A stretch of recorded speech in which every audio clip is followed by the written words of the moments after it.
Fala galera do oitavo ano, aqui quem fala é o professor de vocês de Educação Física, professor de Educação Física.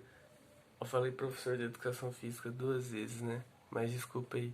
Professor de Educação Física de vocês, Thiago Mendonça, e essa é mais uma videoaula de Educação Física.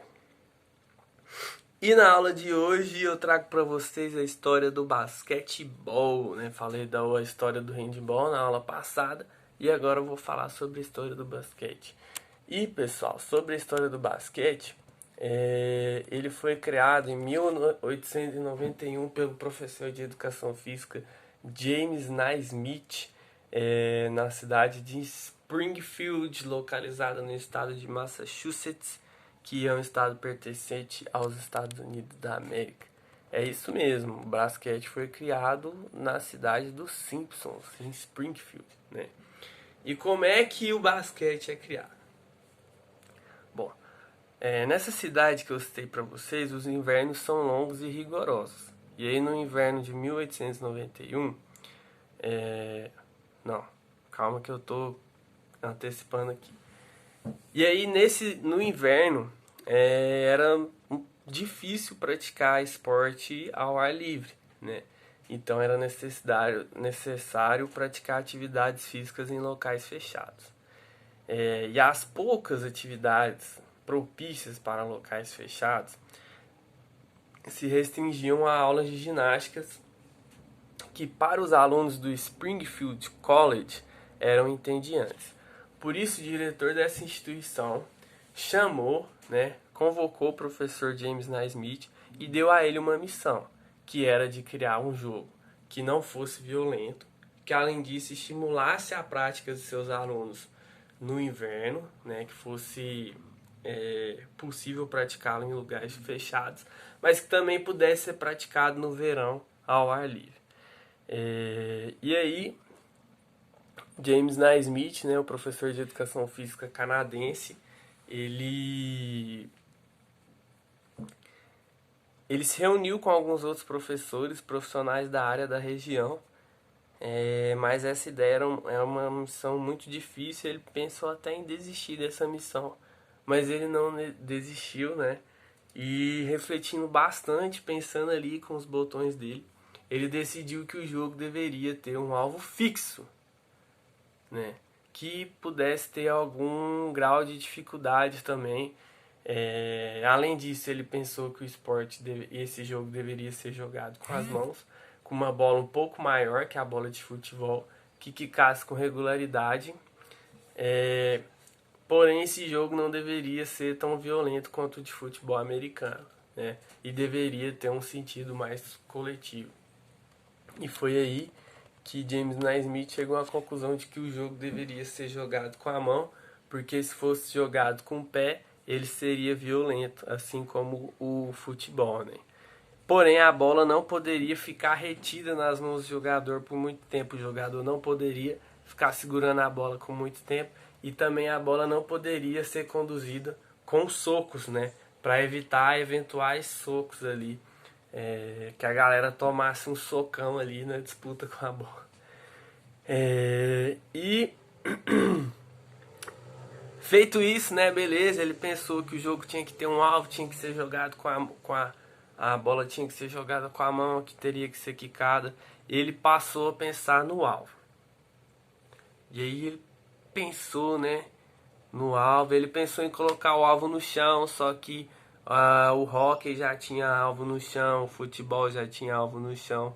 E foi que ele decidiu colocar o alvo no alto, né? A uma altura de 3,5 metros, mais ou menos. Gerando assim o grau de dificuldade que ele esperava que o atleta tivesse ao tentar acertar o alvo, certo? E aí ele pensou, mas como é que eu vou fazer isso, né? Bom, foi aí que ele foi até o zelador do colégio, conversou com o cara, pediu pro cara trazer para ele 2 caixas de 8 polegadas quadradas. 8 polegadas quadradas tem mais ou menos 45,72 centímetros. Aí o zelador foi lá no depósito, né? Procurou. e chegou pro James Naismith com 2 cestas de pêssego, né?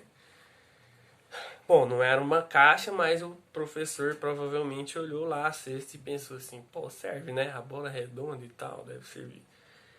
E aí existe uma contradição aí na história, pessoal. Muita gente fala que é cesta de pêssego, muita gente fala que é cesta de maçã, muita gente fala que é cesta de laranja, mas acho que isso não importa, né? O que importa era uma cesta de carregar frutos que serviu como a primeira cesta de basquete da história.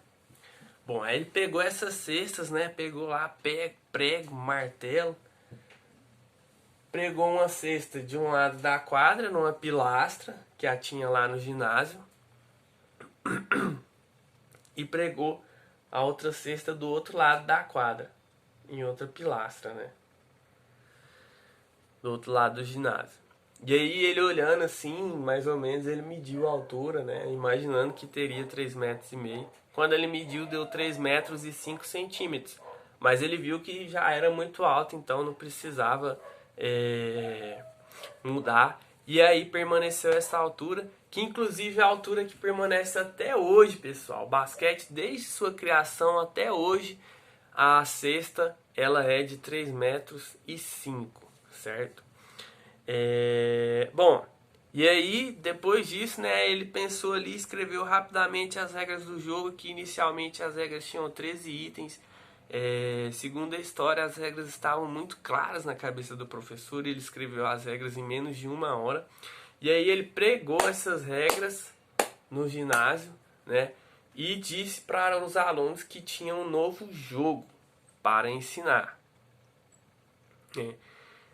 Bom, nessa aula haviam 18 alunos e ele foi, colocou, explicou, ensinou as regras e tal do jogo, escolheu 2 capitões para escolher o time, né, e o lado da quadra que desejavam jogar. Feito isso, ele pegou os 2 jogadores mais altos de cada time, jogou a bola para cima no centro do ginásio e foi aí que começou a primeira partida de basquete da história. Só que não se tem registro do dia exato em que aconteceu essa partida. O que se sabe é que ela aconteceu um pouco antes do Natal, em dezembro, e em 1891.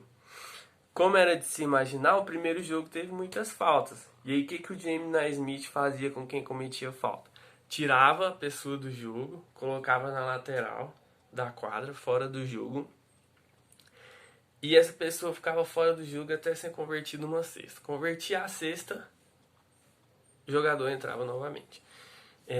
Bom, e aí depois dessa primeira experiência, né, a direção do Springfield College aprovou o jogo. E aí a primeira partida oficial de basquete acontece no dia 11 de março de 1892, galera. Certo?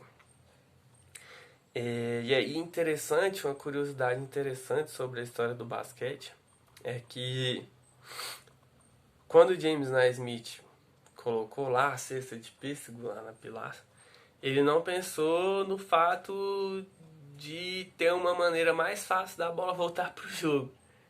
Ou seja, ele manteve o fundo da cesta. Então toda vez que a bola caía na cesta, alguém tinha que subir numa escada, pegar a bola lá em cima e colocar a bola no jogo de novo, né? Só depois de muito tempo que surgiram as primeiras cestas sem fundo e depois de muito tempo também que surgiu a cesta com aro metálico, né? E a redinha. Mas isso eu explico na próxima aula, onde eu também vou começar a explicar algumas regras do jogo e algumas táticas, né? Questões táticas do jogo de basquete. Vou deixar uma atividade para vocês, certo? Estudem, se cuidem e até a próxima aula.